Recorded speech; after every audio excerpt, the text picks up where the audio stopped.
Kang Mega kok ini begini ya sekarang, rasa ramennya kok sekarang beda ya, nggak kayak dulu. Ini ada apa ya, kok bisa tiap-tiap outlet beda, mendingan ke outlet yang ini lebih ya betul. Loh itu kan sama-sama punya saya juga sama, kok bisa beda. Akhirnya kayaknya harus ada sesuatu yang harus saya lakukan untuk menstandarkan semua outlet saya. Itu jadi benar detail dan orangnya khusus. Dan satu poin, oke, good. Itu good insight. Khusus yang mau memang mengerjakan itu dengan mungkin untuk beberapa ribet, harus ditimbang-timbang gitu ya. Hafalah paling segitu, nggak bisa. Saya nggak terima kompromi untuk soal yang ini. Memang harus ditimbang, nggak bisa nggak ditimbang. Oke, good. Ya, harus digramasi lah, semua bahan itu harus digramasi. Sip, gramasi ya berarti, betul. Ya. Gram-gramin gitu. Betul, itu sungguh menarik karena ini pun jadi insight buat saya di skincare ya. Bahwa itu memang harus ada sentral. Mungkin kalau saya sentral apotek ya. Yang bagaimana itu bisa melakukan standar, dan inilah pain point terbesar dalam kuliner. Oke, good. Nah, Kang, sekarang kita ininya lagi, sebenarnya Kang punya mimpi apa sih ke depan dari kuliner ini? Kayak gitu. Dan kenapa sih ke kuliner? Kang berniat selingkuh nggak sih ke bisnis yang lain? Jadi dua ya? Saya sudah pernah, Dok. Oke, good. Ya, mencoba bisnis lain, ada fashion, kemudian ada ke fotografi, kemudian ada ke otomotif, ada beberapa lah bisnis saya yang lain. Tapi bedanya dengan bisnis kuliner adalah ketika saya dapat problem, ya di bisnis yang lain saya cepat nyerahnya. Cepat nyerah. Tapi ketika di bisnis kuliner itu enggak. Itu kenapa tuh? Mungkin passion. Yes, that's passion. Yes. Ya. Ketika saya dapat problem, ketika saya ekstra kerja keras di bisnis kuliner ini, saya nggak ngeluh. Betul. Ya, ketika saya harus, tadi saya cerita harus ke pasar setengah 6 pagi, pulangnya nanti jam 11 malam, saya nggak ngeluh. Saya menikmati setiap prosesnya, walaupun ya di awal-awal tidak mulus, ya walaupun di awal-awal banyak sekali rintangannya, tapi saya teruskan karena saya menikmati prosesnya. Mungkin bedanya itu aja. Ketika saya coba bisnis yang lain, kok nggak senikmat ketika menjalankan bisnis kuliner ya? Nah mungkin itu, Dok, itu perbedaannya. Saya sudah pernah coba. Oke, sebenarnya saya lebih lagi dalam tentang passion kuliner. Jadi kalau saya belajar tentang ilmu passion, pertanyaan untuk passion itu adalah sebenarnya kenapa Akang suka, kemudian apa sih yang membuat Akang bisa passion di sini. Itu kan mirip ya. Cuman kalau yang ini tuh adalah lebih ke arah event sesuatu kayak atau apa. Yang ketiga itu adalah mimpi Akang lagi tadi ya. Kan ini passion, mimpi Akang ke depan itu 5-10 tahun ke depan itu seperti apa sih? Oke. Tentang passion. Yang passion dulu ya. Jadi awalnya itu saya kan sebenarnya baru ya ke dunia kuliner itu. Berapa tahun, Kang? 2012 berarti sekitar 6 tahunan ya? Iya. Sampai 7 tahun. Itu sebelumnya saya kerja di perusahaan multinasional. Betul. Itu banyak keliling ke kota-kota. Ya, ke Surabaya, ke Bali, ke Jakarta, ke Bandung untuk meeting atau untuk kegiatan lah gitu. Nah, ini biasanya waktu senggangnya saya manfaatkan untuk berburu kuliner. Kuliner, good. Makan. Kesukaan kuliner, Ya. good. Awalnya nggak terpikir untuk bisnis kuliner, hanya memang saya senang makan, senang berburu kuliner ya. Tiap ke satu daerah, apa nih khasnya nih di sini, cari gitu. Bisa pas ke satu daerah yang lain, cari lagi apa nih khasnya, gitu cari. Nah, waktu itu saya pulang ke Sukabumi itu kok banyak yang belum ada. Banyak yang belum ada. Good. Dibandingkan misalnya dengan Bandung lah atau Betul. dengan Bogor ya. Itu kok banyak yang belum ada ya. Waktu itu bahkan ramen belum ada. Ramen belum ada waktu itu. Jadi gimana ya? Akhirnya ya masak sendiri. Karena memang selain hobi makan, saya seneng masak juga. Hobi masak, good. Ya, saya masak sendiri. Ketika saya mau makanan yang tidak ada di kota ini, akhirnya saya masak sendiri. Ada beberapa keluarga, teman, udah tuh buka aja, katanya buka tempat kuliner deh. Dulu awalnya apa? Dulu ramen. Ramen juga, dari awal ramen. Pertama ramen, Garuda Ramen itu ya. Sekarang ada 2 tempat, Garuda Ramen ini 2 outlet. Itu ya dulunya begitu, ketika saya cari kok nggak ada ya. Gitu. Ya udah bikin. bikin enak, ngundang temen, mau makan ramen yuk, di mana? Kan Sukomi nggak ada, gitu. Di rumah, ayo sini, undang makan, ya, wah enak gitu. Buka dong, buka bu, gitu. Cuman waktu itu saya masih kerja, Betul. masih kerja, jadi sudah belum terpikirkan untuk bisnis kuliner, gitu. Tapi setelah sekian lama, saya mulai tertarik ke dunia bisnis. Saya masih bingung, apa ya? Bisnis kan luas. Saya harus pilih apa? Kenapa nggak pilih yang saya suka? Oke. Saya coba deh buka kuliner akhirnya.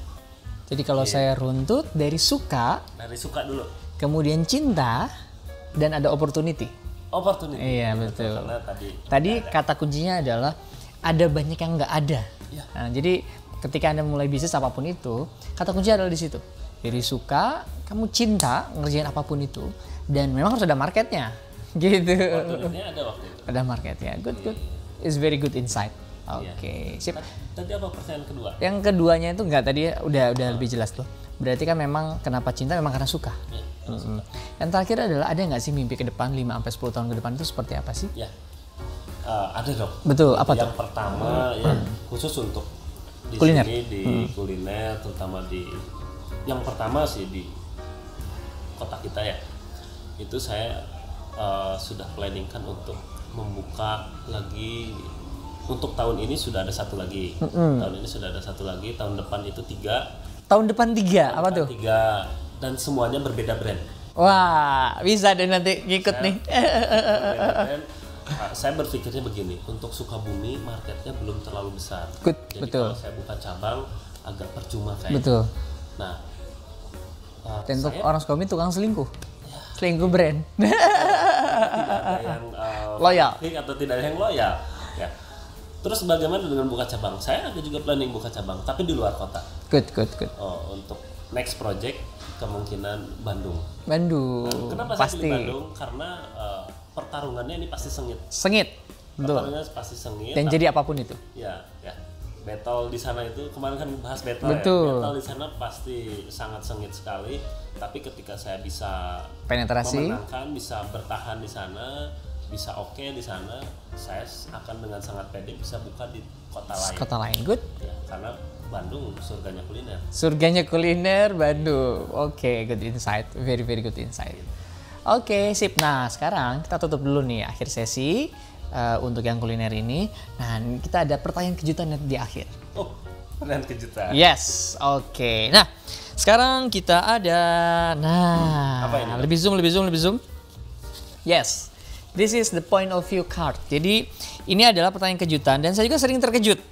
Walaupun saya sering mengejutkan orang, ini pun saya suka mengejutkan. Ini game ya? Ini games. Oh, oke. Is games point of view. I love games.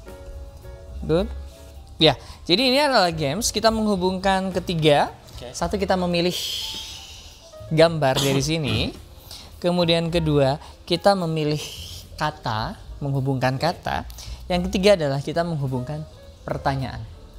Oke, pertanyaan saya sederhana. Oke. Akang mau yang milih atau mau acak? Acak deh. Oke, good, acak ya. Silakan Akang bisa pilih. Satu, jangan dulu dibuka. Oh, jangan dulu dibuka. Mau itu aja.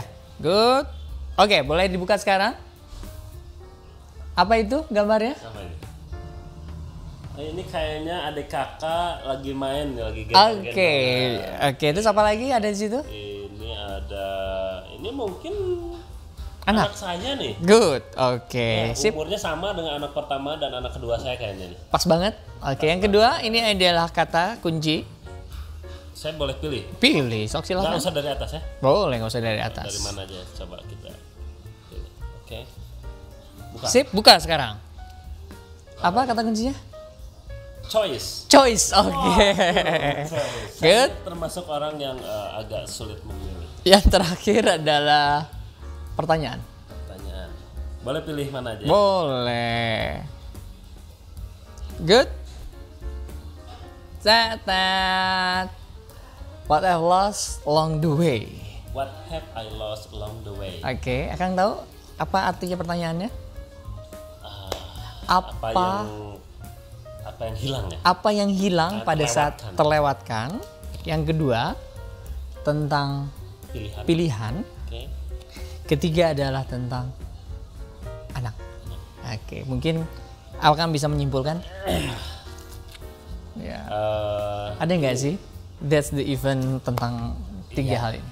Ya, aduh, kalau ini dia. Tentang ini agak kelas itu. Oke. Agak dalam kalau bercerita tentang anak ya. Saya anak pertama saya itu lahir di usia 4 tahun perkawinan kita. Oke, lahir di usia 4 tahun. Agak lama nunggunya dok. Agak lama nunggunya itu setelah saya resign. Setelah resign Dari pekerjaan saya, barulah 6 bulan kemudian istri saya hamil, kemudian melahirkan. Di kondisi bisnis saya baru saya mulai. Di kondisi baru resign dan bisnis baru mulai. Ya, katakanlah kasarnya ya, saya tidak punya uang. Nggak punya uang. Saya tidak punya uang waktu itu, jadi ya kondisinya agak sulit. Betul. Kondisinya agak sulit waktu itu.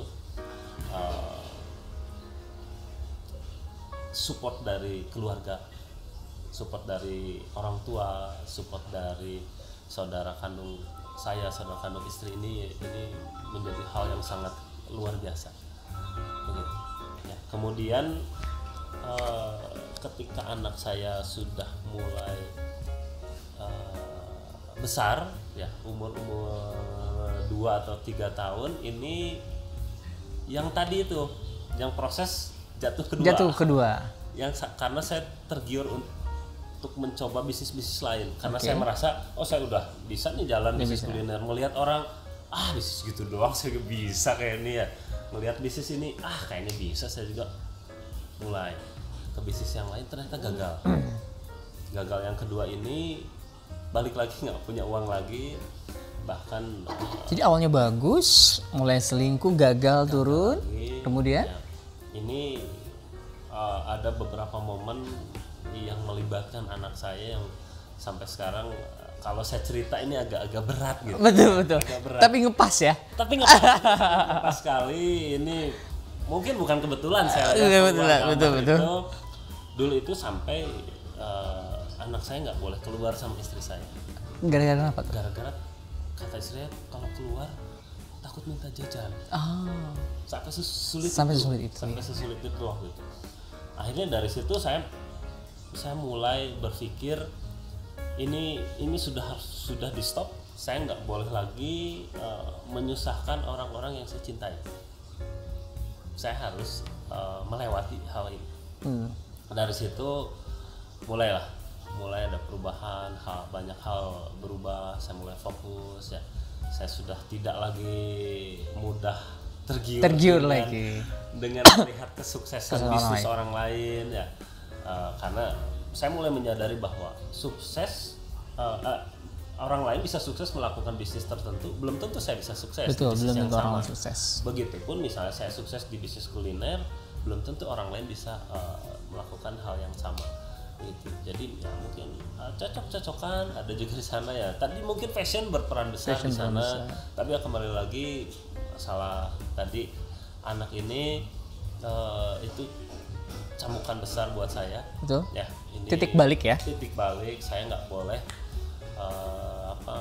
ikut menyusahkan orang-orang yang saya cintai. Istri saya nggak boleh ikut susah, anak saya nggak boleh ikut susah. Gitu. Sekarang ya saya harus bangkit. Betul. Itu titik balik yang Akang ya.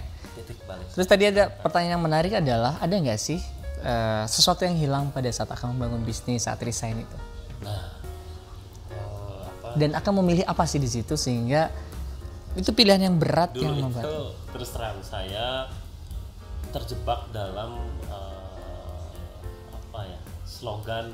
Dulu tuh sebelum mulai bisnis saya ikut seminar. Betul, seminar bisnis apa tuh? Kenapa harus jadi pengusaha? Biar waktu, kebebasan waktu. Ternyata enggak dong. Kebalik. Betul, kebalik, setuju. Ternyata harus bangun lebih pagi. Kerja lebih pagi dan pulang lebih malam. Kadang-kadang yang saya pulang terakhir dibandingkan pasti. Tim saya. Betul. Ya. Dan hari Minggu masih harus mikir.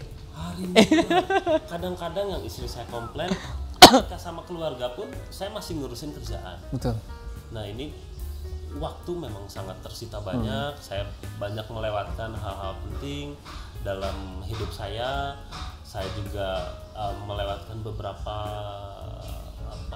kejadian-kejadian yang seharusnya saya tahu. Saya tahu. Kadang-kadang istri saya ngirim video anak saya pertama merangkak, gitu ya. Terus jalan. Itu saya tahunya ya dari WhatsApp istri saya. Dan kalau istri saya ngirim video ya saya baru tahu. Nah, ini termasuk hal-hal yang hilang, yang saya lewatkan, yang kaitannya dengan tadi yang dengan anak saya. Itu salah satunya. Tapi ya saya menjelaskan ke istri saya bahwa ketika kita mau sukses ada hal-hal yang harus kita bayar. Di awal ya. Pilihan antara sesuatu hal yang kita korbankan dan sesuatu hal yang akan kita dapatkan. Betul. Oke. Itu salah satunya. Sip, good insight. Ya, oke Kang. Kita untuk mengakhiri mungkin akan ada hal-hal yang ingin disampaikan. Ya. Dalam memutuskan untuk berbisnis, itu yang pertama yang harus kita jadikan poin penting adalah passion. Ya, karena pengalaman saya begitu. Ketika kita menjalani bisnis yang memang bukan passion kita akan mudah menyerah.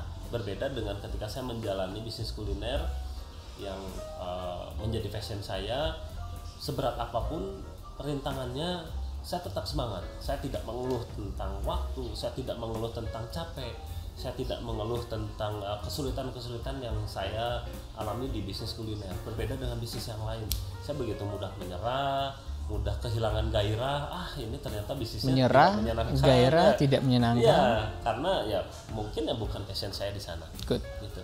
Terus yang kedua, berbisnis apapun pasti ada tantangannya. Ya, tadi kalau di bisnis kuliner tentu saja ada tantangan di SDM, tadi kemudian tantangan di standarisasi, kemudian ada tantangan di konsumen, standarisasi, people. Iya, tiga hal yang sangat penting untuk bisa kita kuasai, karena ini poin-poin pentingnya. Ketika kita bisa menguasai 3 poin penting ini di bisnis kuliner, insya Allah bisa jalan. Oke, good. Terima kasih banyak Kang Wega. Mungkin sama-sama. Mungkin saya resumekan dulu bahwa saya mengenal ada sebuah teori namanya 3 fit in business. Ya, jadi bisnis yang pertama adalah fit in personal. Jadi memang setiap orang tuh Allah tuh udah ngasih jalannya. Kang Wega cocoknya di kuliner. Pas pindah tuh nggak pernah sukses. Nggak match. Kayak saya cocoknya di jasa. Ke yang lain-lain saya nggak cocok. 3 fit in personal. Jadi pada saat kita mau kita lintas bisnis kepada yang lain, kita pun harus melihat 3 fit in personalnya. Saya nggak cocok di kuliner, pasti saya kalau mau kuliner, pasti saya cari orang seperti Kang Wega ketika mengenalnya. Kedua adalah 3 fit in passion and competence. Jadi kita suka dan kita bisa. Yang terakhir adalah 3 fit in market. Udah kita memang fit in personal, kita bisa, tapi kalau nggak ada marketnya percuma. Harus ada market and demand. Jadi seperti itu. Jadi buat teman-teman bisnis yang saat ini lagi membuka bisnis, baik kuliner ataupun yang lainnya, kita dapatkan insight seperti ini. Dan semoga bermanfaat buat teman-teman semua. Jangan lupa like, subscribe. Oke, terima kasih Kang Wega atas perhatiannya. Thank you. Ini ada beberapa untold story yang Kang Wega belum pernah ceritakan. Ternyata di sini kita kupas. Tadi kan soal keluarga, ya. Oke. Terima kasih. Salam, saya Dr. Mets bersama Ngobis, ngobrol bisnis bareng Dr. Mets. Assalamualaikum warahmatullahi wabarakatuh.